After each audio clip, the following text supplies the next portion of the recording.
ունենք ակտիվացում սուրշնչական վարակների մասով, թե ամբուլատոր օղակում դիմելիության եւ թե հիվանդանոցային, իհարկե մեր հսկողության տակ է եւ ամենօրյա մոնիտորինգ ենք իրականացնում, թե դուրս գրված, թե նոր դեպքերի մասով։ Իհարկե մենք աշխատում ենք մեր կրթության գործընկերների հետ գործարկելու այս մեխանիզմը, որ այն դասարանները, որտեղ բացակայությունների թիվը 20%-ից ավել է, ապա նրանք հնարավորություն ունեն անցնելու հեռավար դասապատրաստման։ Պետք է նշեմ, որ ամենօրյա բացակայությունների թիվը եւս մենք իրար փոխանցում ենք եւ աշխատում ենք դպրոցների հետ։ Այս պահի իրավիճակով չեմ կարող ասել, քանի դասարան է անցել հեռավար կրթական պրոցեսի, բայց նորից եմ կրկնում, դասապրոցեսների հետ կապված որոշումները կայացվում են հիմնվելով իրավիճակի վրա եւ մենք այս պահին չունենք այն համաճարակային իրավիճակը, որ դիմենք ընդհանուր դասապրոցեսի կանգնեցմանը։ Հիմա սա սեզոնային է, ինչու՞ր է։ Այո, Ժորժան, անցյալ տարվա ինչպես գիտեք, Հայաստանի Հանրապետությունում եւ մասնավորապես Երևանում արդեն դանկավորության շեմա հատել է, սա եւս է որոշ բժիշկների կարծիքով պայմանավորված կարող է։ Դե, տեսեք Ժորժան, սրանք տարբեր բաներ են։ Վիրուսային հիվանդությունները կապ չունեն օդի աղտոտվածության հետ։ Վիրուսային հիվանդությունները ուրեմն սեզոնային տրամաբանությամբ սկսում են ակտիվանալ նոյեմբերից մինչև հունվարի վերջ ակտիվ շրջանն է եւ մենք համեմատական ենք տանում նաեւ նախորդ տարվա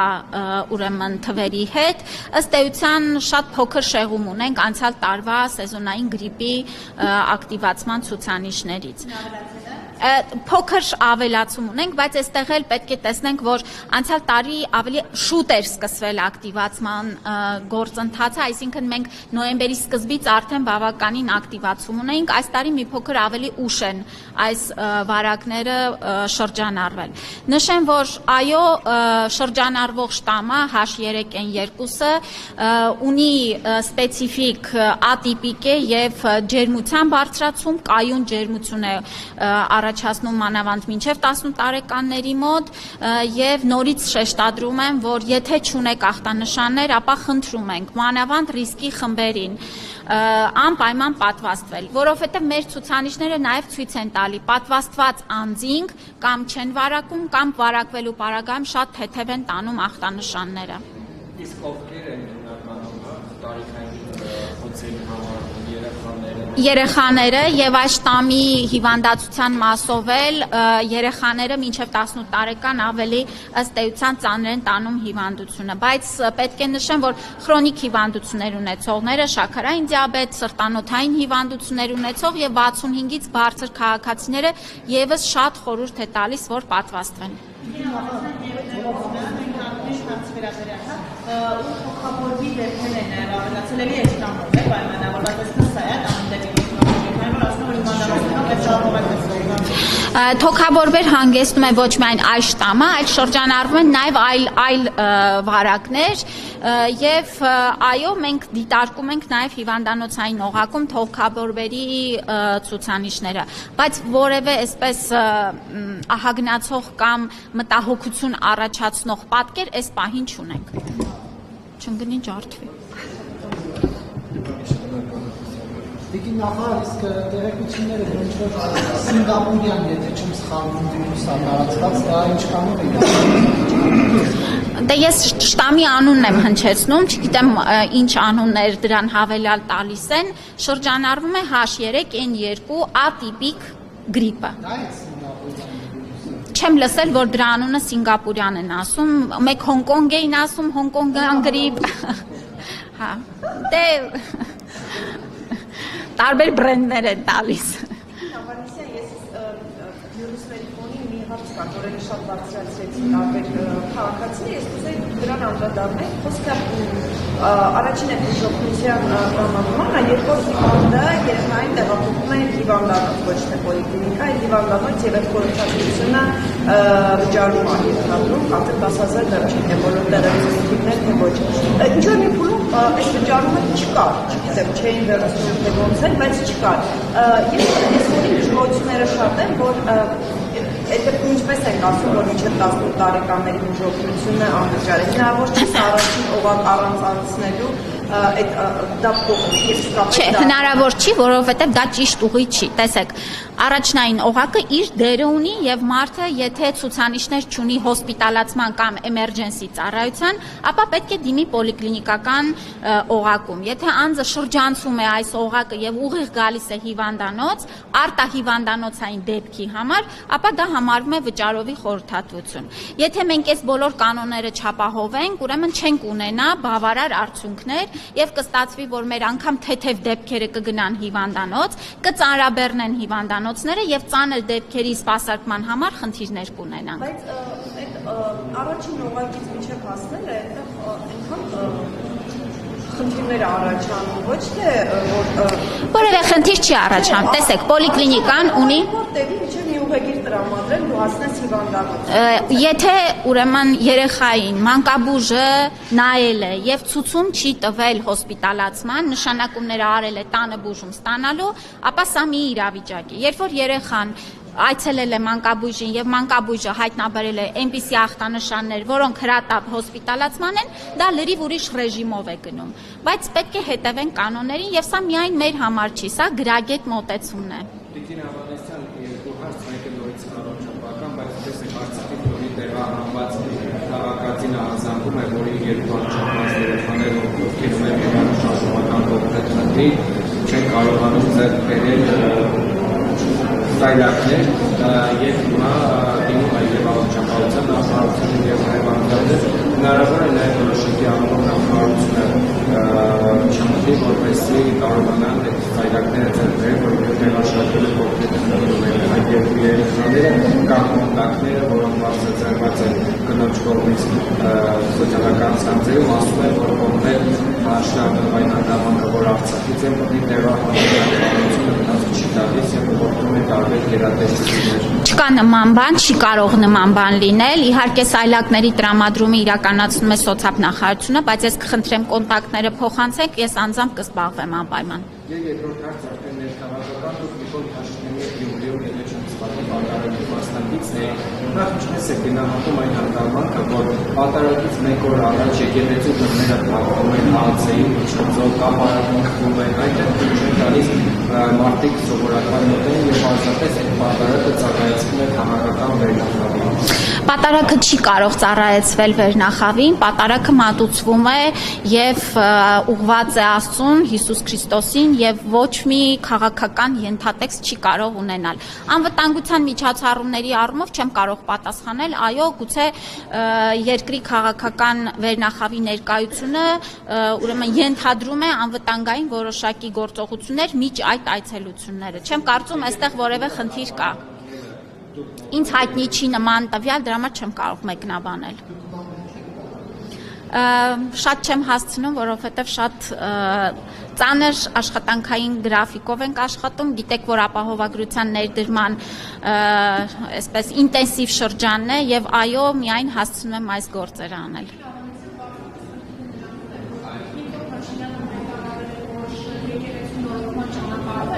Բայց այդ պատարակներին, որտեղ Նիկոլ Փաշինյանը մասնակցում է, ամենուստեղության հաղթարում է քաղաքացիների հոգևոր պատարակի մասնակցելու իրավունքը, գալիս է պատարակ։ Որ իրավունքը։ Այն մասով, որ մարդիկ չեն կարողանում հաղորդակցել, ամենրապես պարզվում, որ հիմա երբ որ վեհապարի անունը պիտի ինչի չի հնչեցվում, այն քաղաքացիները, ովքեր ուզում են հնչեցնել, եկեղեցուց դուրս է, ձեզ օրինակ այդ տեսարանները հաճելի է, որ անում է երևում է եւ վերևից քաղաքացիները, ովքեր հնչեցին, չգիտակի թեմի առաջնորդն է վեհապար հայապետի, բոլորը պտտվել եւ նայում է այս քաղաքացիներին։ Բոլորը չէին պտտվել, ես իմ մասին կարող եմ խոսել, որ ինչպես ընթացքը գնում էր պատարակի, այդպես էլ գնում էր։ Այո, որոշ քաղաքացիներ փորձում են նաև այսպես քաղաքական ուրեմն ենթատեքստ ունեցող հայտարարություններ բարձրաձայնել եկեղեցու ներսում, ինչը նաև պատարակը շեղելու եւ դրանից հայացքները տանելուն է ուղղված։ Կարծում եմ, որ այս սադրիչ գործողությունները իհարկե հաճելի չեն, բայց նաև ըստ էության իշխանությունը շատ տոլերանտ է վերաբերվում այս ամեն ինչին եւ մեր քաղաքացիների ոչ մի իրավունք չի խափանվում։ Այլ հակառակը, ես նշեմ, որ քաղաքացիների վերաբերմունքը եւ այն, որ նրանք մի կնոջ պատմություն էր, ես այնտեղ ներկա եմ, երբ որ այդ կինը կիսվում էր, որ ասում է 75 տարվա մեջ առաջին անգամ եմ գալիս եկեղեցի։ Շատ այլ մարդիկ ասում են, որ առաջին անգամ է, որ գալիս են մասնակցում են պատարագին, որովհետև հասկանում են, որ այս հոգևոր նորոգման ճանապարհին հավատում են եւ աջակից են։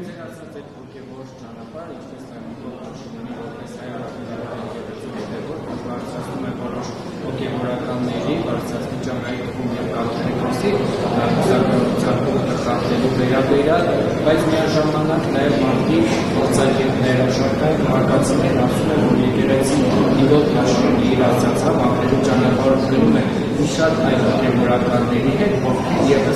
որոնց վերաբերյալ եւս ոչ միայն մամուլում, այլև ազատ իբոտ հաշվի rolից եղել է բարձրացանքներ, նախկին հավասար քրանի վերաբերյալ հիշում նրա հայտնի եւ ինտերնետի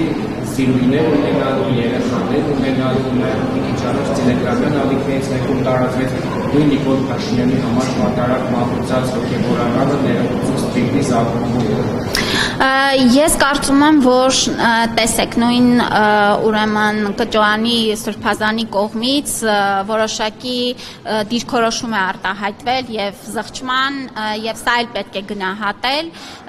իսկ հաջորդիվ տեսեք շատ հետաքրքիր է, որ դուք միայն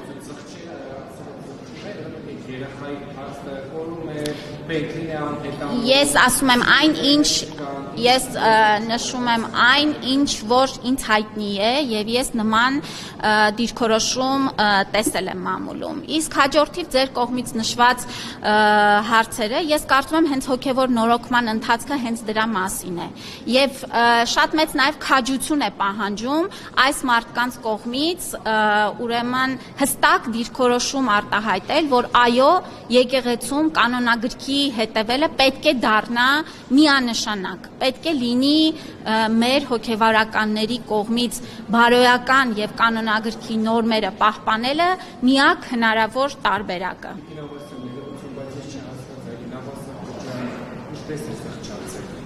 Եթե ծանոթանաք իր կողմից ներկայացված եւ ոչ միայն իր, այլ այլոց կողմից ներկայացված նյութերին կտեսնեք։ Այսինքն որ հայտարարությունը տարածել դա Ես չեմ կարող մեջ բերել հայտարարությունը, բայց նորից ասացի, եթե ծանոթանաք կտեսնեք։ Այսինքն արդեն քաղաքական իշխանության համար խնդիր չի նրա տեսնի ունենալ սիրուհի երեխաներ Ես ասացի այն ինչ կարող էի ասել, ինչքան որ տեղեկություն ունեմ։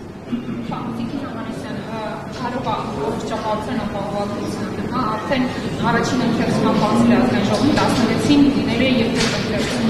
բայց որոշ կարևոր հարցեր կան, որոնք ոնց որ ասել դրան չեն անդրադարձել, ամենից ես չեմ տեսել։ Հարցը հետևյալն է. 26 թվականից առողջապահության ապահովության փաթեթը արգելել է Հայաստանի 1600 դրամ։ Բայց մենք հայցակարգից հիշում ենք, որ ամեն տարի դա վերանայվելու է գումարը եւ ավելանալու է։ Հիմա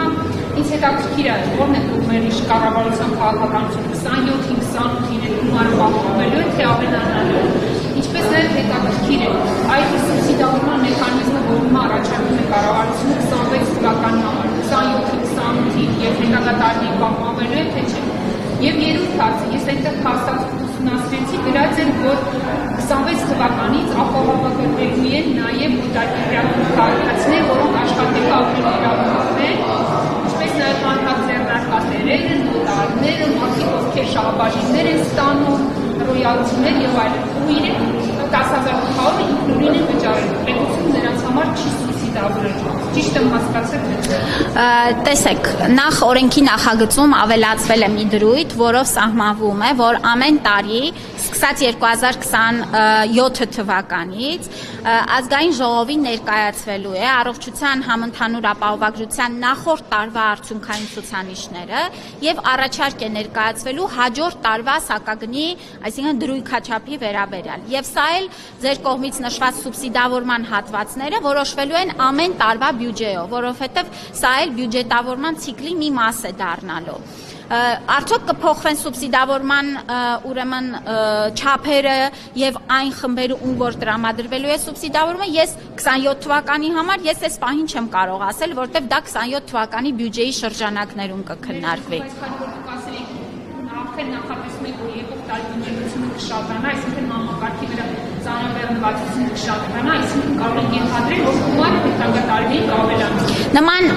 ուրեմն հնարավորությունը օրենքով սահմանված է, բայց ես այս պահին այդ հարցին չեմ կարող պատասխանել, որովհետև ամեն տարի, ինչպես ասացի, ազգային ժողովում կորոշվի հաջորդ տարվա դրույքաչափերը։ Ուրեմն նախորդ թիվ հայեցակարգի մեջ սահմանված էր միջակայք դրույքաչափի հնարավոր, բայց մենք հստակեցրեցինք եւ սահմանել ենք կոնկրետ արդեն տարեկան գումար, որպեսզի այստեղ էլ չունենանք 129,600 դրամ տարեկան չափն է լինելու։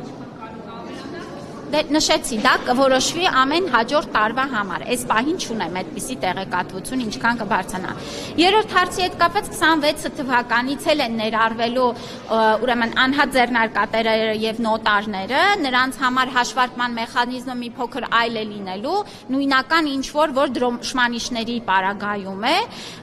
իսկ օտարերկրյա քաղաքացիները, ովքեր ապրում են Հայաստանում եւ ուրեմն աշխատում են Հայաստանի ռեզիդենտ հանդիսացող իրավաբանական անձանց մոտ, այո, եւս պիտի հանդիսանան ապահովագրավճար վճարող, որտեղ նրանք էլ հնարավոր է օգտվեն մեր երկրում առողջապահական ծառայություններից։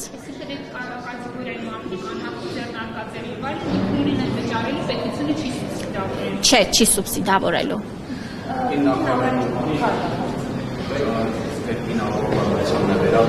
Մարդը աշխատում են մի քանի տեղ եւ նրանց ստացած աշխատավարձը զմարային առումով երկարատև գերազանցում է, այստեղ ոնց է վճարում կատարվում, արդյոք դա համարվում է, որ երկրորդ անձը երկարատևից բարձր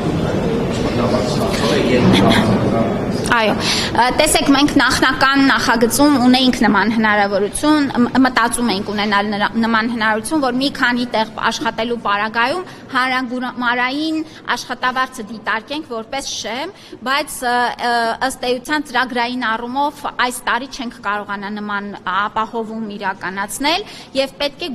գոնե մեկ գործատուի մոտ մարդու աշխատավարձը 200,000 դրամից ավել լինի, որպեսզի նա 26 թվականին ընդգրկվի ապահովագրության մեջ, բայց 27 թվականից արդեն ըստ էության բոլոր աշխատավարձ ստացողները կներառվեն։ Սա միայն 26 թվականի համար է։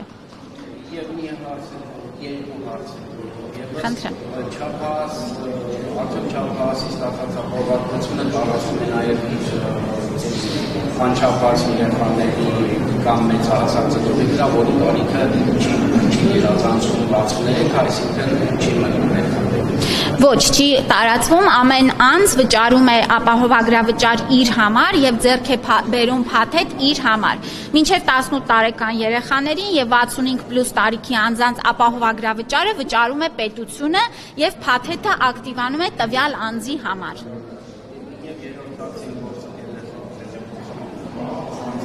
Հունվարի 1-ից առողջապահական գործակալության փոխարեն աշխատանքի ապահովագրական հիմնադրամը արդյոք նախարարությունը արդեն լուծարել է գործակալություն եւ աշխատակիցների խնդիրը ինչ է լինելու Ոչ, իհարկե չի լուծարել եւ կլինի, տեսեք, առողջապահության մեր գործակալությունը դեռ շարունակում է աշխատել, կստեղծվի հիմնադրամը, մենք շատ սահուն անցում կկատարենք աշխատանքների պետական առողջապահական գործակալությունից դեպի հիմնադրամ, աշխատակիցները սահմանված կարգով նախորոք իհարկե կծանուցվեն եւ իհարկե կմասնակցեն հիմնադրամում մրցույթներին եւ վստահ եմ, որ նրանցից մեծամասնությունը բավարար ուրեմն գիտելիքների եւ փորձառության ունենալով կանցնեն հիմնադրամ աշխատանքի։ Եթե կարելի է կարգավորել շարունակությունը, մենք արդեն հասկացանք, որ օտարերկրացիների եւ անհատ ձեռնարկատերի մեկ մնացած խմբի համար առողջապահության նախարարությունը ոնց նոր ուղղակի հարկ է ստանում։ Բայց ինձ հետաքրքիր է այն մարդիկ, ովքեր 3-4 ամիս են Հայաստանում ապրել, կես տարի չի, նրանք էլ չունեն ապահովագրություն։ Հարգելի գործընկերներ, սա հարկի նոր ձև չէ, սա ապահովագրավճար է։ Չէ, սա պարտադիր ապահովագրավճար է եւ դրա դիմաց մարդը ստանում է կոնկրետ ծառայություններ։ Այո, մարդը կարող է Հայաստանում ապրել 3-4 ամիս, բայց այդ 3-4 ամսվա ընթացքում էլ կարող է ունենալ շատ բարդ ծանր ուրեմն օրինակ վիրահատություն, որը արժի 3-4 միլիոն դրամ։ Եվ այստեղ մենք նորից ուզում եմ շեշտադրել, որ առողջապահական ապահովագրության պարագայում անձը, որ պահին սկսում է վճարել, այդ պահից էլ արդեն ծառայություններից օգտվում է։ Դուք վստահ եմ տեղեկացված եք, որ Վրաստանը պարտադիր դարձրեց օտարերկրյա քաղաքացիների համար Վրաստանում գտնվելիս ունենալ առողջության ապահովագրություն։ Այսինքն անգամ արդեն այդ փուլին են երկրները անցնում, որովհետև հախուռն առանց ապահովագրության շատ բարդ է սպասարկել որևէ խումբ բնակչության։ Դա կլինի օտարերկրացիներ, թե նաև քաղաքացիներ։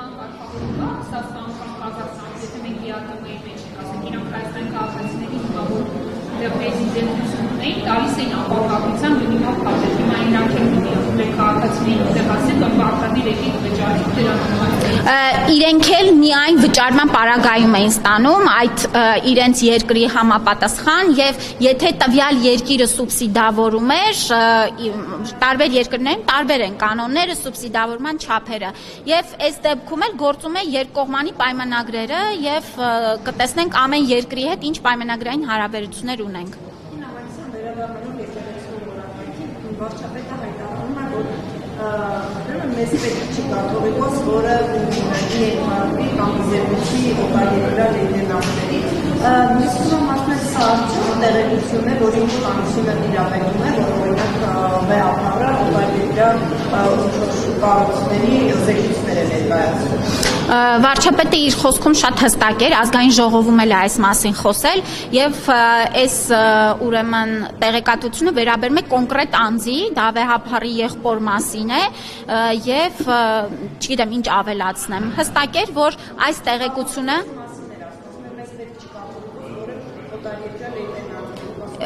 եւ ըստ էության գնահատականը դա էր, որ մեր թե կաթողիկոսը եւ թե մյուս եպիսկոպոսները եւ հոգեվոր հայրերը պետք է լինեն Հայաստանի շահը սպասարկող, Հայաստանի ժողովրդին հավատարիմ անձինք եւ սա է մեր դիրքորոշումը։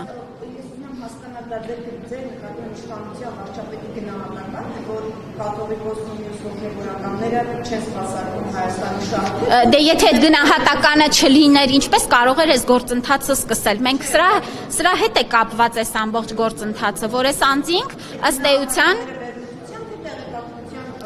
չի կարող լինել վերլուծություն առանց տեղեկատվության։ Վերլուծությունը ինչ որ առումով տեղեկատվության վրա է հիմնվում։ Դե ես չեմ այդ հարցի պատասխանողը, չեմ կարող ասել կան, չկան, ինչքանով կան, չեմ իմանում։ Ես տեղեկացված չեմ այս մասով։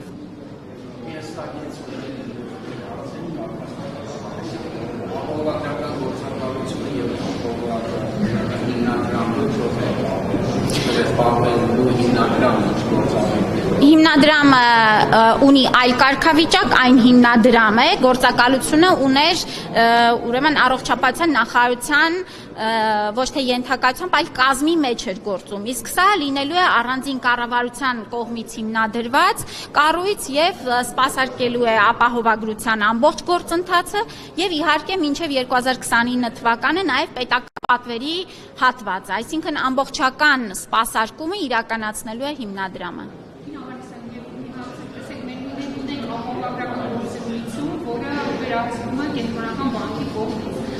Տեսեք հիմա մասնագետները ինչ են ասում, Հայաստանի պատմաշուկայական տնտեսությունից անցել է կատարում վարչահրամայական տնտեսությունը, ինչա մտնում պետությունը դրա մեջ, ինչա որոշը, որ պետք է պետական հիմնադրամ լինի, ասենք կարող է նույնիսկ այդ ոլորտը վերահսկել կենտրոնական բանկի կողմից, տեսնենք, որ այդ ոլորտը, որ վերահսկում է ԿՎ-ի կողմից, լավ զարգանում է, արդյունքները մենք տեսնում շշափել։ Ինչի որոշվեց, որ հիմնադրամը պիտի Իսկ ինչու չպետք է որոշվեր։ Հայաստանը ոչ միտեղ անցում չի կատարում, Հայաստանում գործում է ազատ շուկայական հարաբերություններ եւ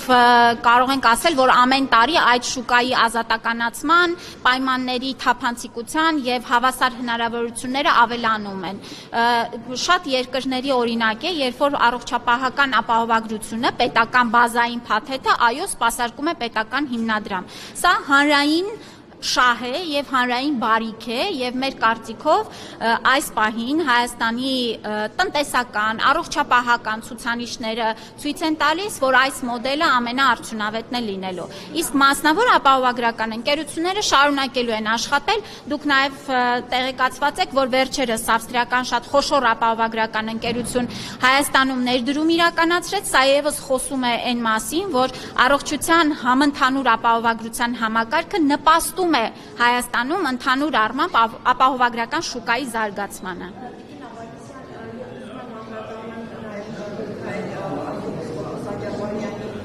Պաշտպանների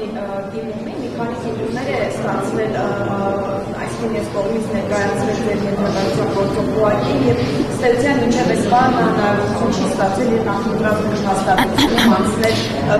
զննում նախ խնդրեմ բացատրեք ինչու եւ ինչու է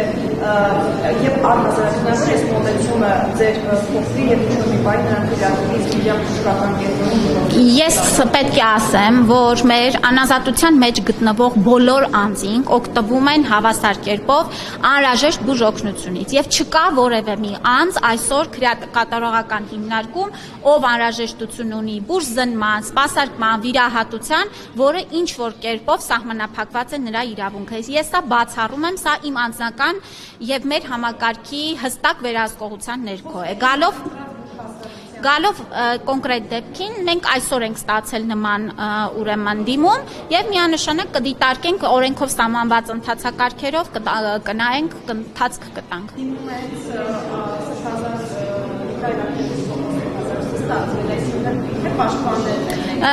Պաշտպանների կողմից է ներկայացվել։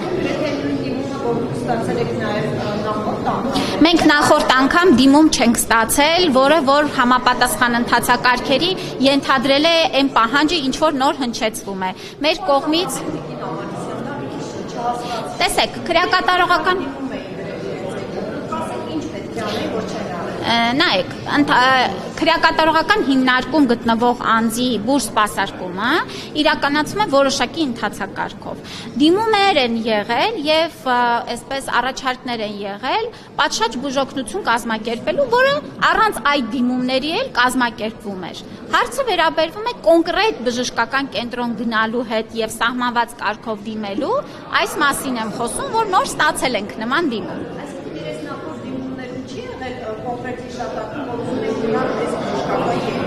Տեսեք, նորից եմ կրկնում, դիմումը պետք է լինի պատշաճ ընթացակարգին համապատասխան, որպեսզի դրան ընթացք տրվի։ Նման դիմում չենք ունեցել։